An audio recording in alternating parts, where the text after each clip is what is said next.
আসসালামু আলাইকুম রহমতুল্লাহি ওয়া বারাকাতুহু। আমি মোহাম্মদ রকিবুল আমিন এই মুহূর্তে আপনাদের কাছে উপস্থিত হয়েছি। আশা করছি সকলে ভালো আছেন, সুস্থ আছেন এবং নিরাপদে আছেন। আজ 19শে জুন 2026, 5ই আষাঢ় 1433 খ্রিস্টাব্দ। আপনাদেরকে আজ পবিত্র জুমার দিনের শুভেচ্ছা জানিয়ে আমি আজকের আমার প্রথম সকালের বক্তব্য আপনাদের কাছে উপস্থাপন করছি। সেটি হচ্ছে ইরান এবং যুক্তরাষ্ট্রের যে চুক্তি, সেই চুক্তি নিয়ে আমি সংক্ষেপে আপনাদের কাছে তুলে ধরার চেষ্টা করব। ইরান এবং যুক্তরাষ্ট্রের চুক্তিগুলোর মধ্যে সবচেয়ে গুরুত্বপূর্ণ চুক্তি হচ্ছে যে আগামী 60 দিনের মধ্যে তাদের নিজেদের যে সমস্যা বিভেদ যেগুলো আছে সেগুলো পর্যায়ক্রমে সমাধান করা হবে।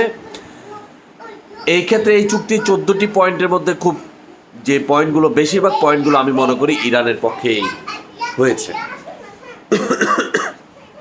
এবং তাই নয়, যুক্তরাষ্ট্রের যে নিষেধাজ্ঞাগুলো ছিল সেই নিষেধাজ্ঞাগুলো প্রত্যাহার করা হবে পর্যায়ক্রমে। আগামী 30 এবং 60 দিনের মধ্যে প্রত্যেকটি নিষেধাজ্ঞা বাতিল করা হবে। ইরান তার পারমাণবিক যে বোমা তৈরি করার যে সরঞ্জাম, বিশেষ করে ইউরেনিয়াম যেটি, সেটিকে ধ্বংস করবে বা সেটিকে সামনের দিকে নিবে না বলে এই চুক্তিতে উপস্থাপন করেছে, যেটি যুক্তরাষ্ট্রের সবসময় ভয় আতঙ্কের ছিল এবং যেটার কারণে আসলে যুক্তরাষ্ট্র ইরানে হামলা চালায়। এখানে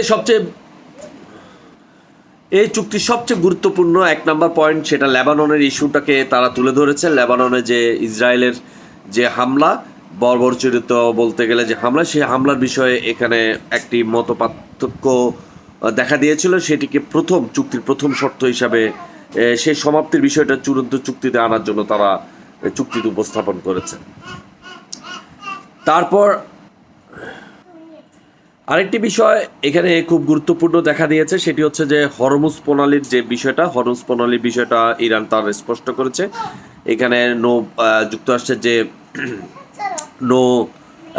পরিবহন, যে অবরোধ যেটা ছিল সেটা তুলে নিতে শুরু করবে এবং হরমুজ প্রণালী দিয়ে কিভাবে সুন্দরভাবে একটি সুন্দর নৌপথ চালু করা যায় এবং নির্দ্বিধায় কোনো বাধাহীনভাবে কিভাবে এটি পরিচালনা করা যায় সে ব্যাপারে একটি মত ঐক্যের মধ্যে এসেছে। এবং সবচেয়ে বড় বিষয় হচ্ছে যে ইরান তার নিকটবর্তী দেশগুলো থেকে তাদের সৈন্য ও যুক্তরাষ্ট্রের সৈন্য প্রত্যাহারের জন্য সেখানে চুক্তিতে উল্লেখ করেছেন। এটি একটি খুব গুরুত্বপূর্ণ বিষয় আমার কাছে মনে হলো।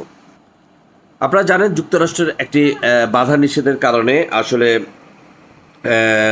তেল এবং পেট্রোলিয়াম পণ্য রপ্তানিতে ইরানের বেশ কিছু নিষেধাজ্ঞা ছিল। সেই নিষেধাজ্ঞাগুলো বাতিল করা হবে এবং এই ছাড়পত্র নিষেধাজ্ঞা প্রত্যাহার করে একটি কার্যকর পরিস্থিতি সৃষ্টি করবে, সেই ব্যাপারেও চুক্তিতে উল্লেখ করা আছে। এটিও আমি মনে করি ইরানের জন্য খুবই পজিটিভ একটি দিক। এই কারণে তাদের যে ব্যাংকিং চ্যানেলগুলো সবগুলোই স্বাভাবিকভাবে চালু হয়ে যাবে। ইরান যে এই যুদ্ধে যে ক্ষতিগ্রস্ত হয়েছে সেই জন্য ইরানের যুক্তরাষ্ট্র তাদের একটি সমষ্টি অংশীদারের সঙ্গে নিয়ে প্রায় 30,000 কোটিটা, প্রায় 300 বিলিয়ন মার্কিন ডলার ব্যয়ে ইসলামিক প্রজাতন্ত্র অর্থাৎ ইরানের পুনর্গঠন ও অর্থনৈতিক উন্নয়নের জন্য একটি সুনির্দিষ্ট উভয় পক্ষের সম্মতির পরিকল্পনা তৈরি করবে। সেখানে যুক্তরাষ্ট্র থেকে অর্থ ছাড়ের ব্যাপারে একটা চুক্তি হয়েছে।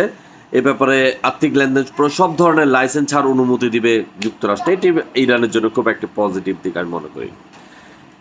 এছাড়াও অনেকগুলো দিক আছে, সবগুলো দিক যদি উল্লেখ করতে যাই ভিডিওটি অনেক লম্বা হবে, সময় সাপেক্ষের বিষয় হবে। সবাইকে ধন্যবাদ। এবং ইরানের জয় হয়েছে, ইসলামী প্রজাতন্ত্রের জয় হয়েছে এবং মুসলমানের জয় হয়েছে এবং আরব কান্ট্রিদের জয় হয়েছে বলে আমি বিশ্বাস করি। এবং যুক্তরাষ্ট্র তথাপি ট্রাম্প সরকারের